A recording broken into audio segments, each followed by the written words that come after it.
G'day everyone, my name is Jeff, and in this video I want to talk to you about cheap or underpricing and the effects that it can have on your business.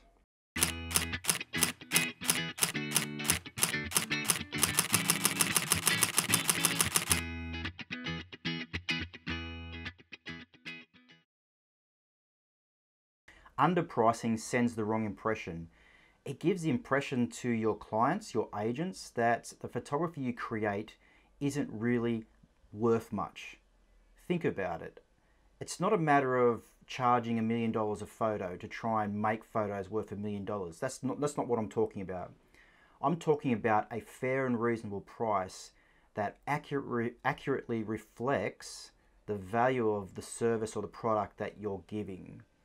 Apple phones, for example, they're not going to charge less than what they charge for their phone because they impress on people that their phone is a premium thing. It's a premium product. So they have a premium price tag for it. Now, the parts that go into an Apple phone, you can go on the internet and find out how much those parts are worth because they're really not worth that much at all. You're paying a premium because that product is marketed as a premium product. So with our photos, it's up to us photographers to impart that impression that our work is valuable, that it's important, and that it's worth charging well for. Now, I'm not talking about ripping people off. I'm not talking about overcharging. I'm not talking about taking advantage of people. I'm talking about the fact that what we do, if we're working, say, for example, for real estate agents, is an essential part of their business. What we do increases the value of their business.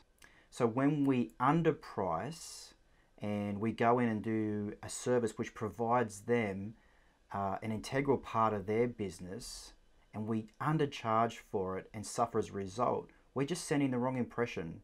We need to step up our games and make sure that we are imparting that impression that what we do is worth something, it's valuable. Now, I've probably hinted to this already, but cheap pricing or underpricing should not be mistaken for low pricing. Now, low pricing can be a fair value for your service. You have to make sure though that your service is the equivalent of that price, or that the service time, the time spent producing and executing that service, is equivalent to the amount that you charge, and that charge is something that you can survive on. But not just survive, but something you can grow on as well, something you can build a business on. Long term, it's all about building your business. It's not just about surviving. We don't go into business just to survive. We go into business because we want to take control of our lives, we want to work for ourselves, but we kind of forget that we need to build as well.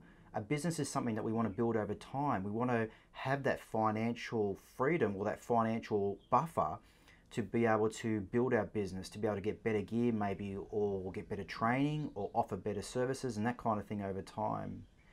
It is okay, however, to offer a low price service. You just got to make sure that the service that you do for your clients is equivalent to the price that you charge. So if you're going to charge less than someone else, then spend less time doing that service. Now, that's probably going to mean that you're going to have to cut some corners as far as ultra quality goes on your images, but that's okay as well. There is a market for cheap, cheerful images. There is a market for those images that are produced for just average to low price housing, and that give a nice, cheap, cheerful look to a property, and you can knock out a job and process it and do all the other work in 2 hours and charge for those 2 hours accordingly. So if you want to price according to your service, make sure you price correctly. If you're going to offer a premium service, then you just need to price for it. If you want to take your time and care and do all kinds of Photoshop work to your images, if you want to repair grass and fix TVs and repair ceilings and do other kinds of things, and I'm not talking about faking houses, like as in removing problems with houses. We don't do that. It's unethical. But I'm just talking about that extra work. You know, you look at a ceiling, you think, oh, it's a little bit yellow. I might put a layer on that and lighten it up. That takes time. Or you might look at the grass and say, you know what, I'll just patch that little bit up there because it just distracts from the image. That takes time. I might change the hue or tone of the grass just to green it up a little bit. That takes time. Or I might boost the sky. You know, those take time. You may have a process in Photoshop, an automated process, which puts those layers out, but they almost always need a little bit of tweaking and a little bit of adjusting. And you know, if you're going to offer that kind of service where you're going to go to that kind of finer detail with your images, you just need to charge for it. You need to make sure your prices cover that. And again, as I've already said, if you're going to charge less for a service, make sure that the workload is equivalent. Make sure you're not doing premium quality photos and undercharging. I mean, premium quality photos should have a premium price. Quick and cheerful photos, you walk into a room, you get the angle right, you take a photo, you hit it with a bit of flash, you walk away, you adjust the contrast and the color tone a bit, and you upload it to the agent. Those kind of photos, that's fantastic, and there's a market, like I said, there's a market for that work. But when you're going to go to that extra degree to blend images together, to tweak colors, to fix roofs, to fix TV sets, put images on them or something like that, or you're going to, you know, fix the sky, clean the grass up a bit, when you're doing all these extra little bits and pieces to your image, it does add up. And a few minutes on each image adds up when you've got 10 or 20 images to process. And lastly, I want to mention discounting. Don't discount just for the sake of it. You know, when companies discount prices, they do it for a reason. Most big companies already know the profit margin that they have on their products or services. They know their profit margins, they know how much they can afford to discount. So when they discount products or services, they give an impression of value, but they're not necessarily cutting their own throats. And that's the problem we find as a small business owner who's never had any business experience before. You have to understand that if you want to discount, it's okay as long as you make sure that you understand your profit margins, understand how much money you're making on your jobs, so that you know how much you can dig into that to give the impression of value if you want to offer discounting, if you want to use discounting as a sales or marketing technique to attract clients. You have to have an idea of your margin. You have to know it, really. You can't just walk into an agent's office and give them a price and they say, oh, can you do something better? And then flick a price off the top of your head without thinking. That's just going to get you into trouble. So what big businesses do is they generally purchase things quite cheaply. And Apple doesn't discount, but it's an example of the fact that they will spend $200 or $300 to make a phone and then sell the same phone for about $1,300. That's a huge margin. Companies that make margins like that, they know that they can dig into that margin a bit and then give you the impression that you're getting value.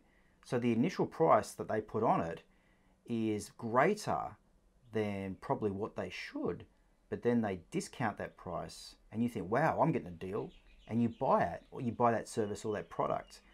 But what you've really fallen for is that the impression, it's not the actual fact that they've taken money off. They're not hitting into their own profits in a big way just to try and do you a favor. They're just giving you the impression that you're getting value. And that's a trick. And it's not a trick. That's something that big businesses do all the time. It's a marketing technique. And as a small business and as a person who gets into business for the first time, like we do as photographers, we just discount without thinking about what discounting entails. And we don't think about how businesses discount properly. So that's just another thing to consider when you're getting your pricing right.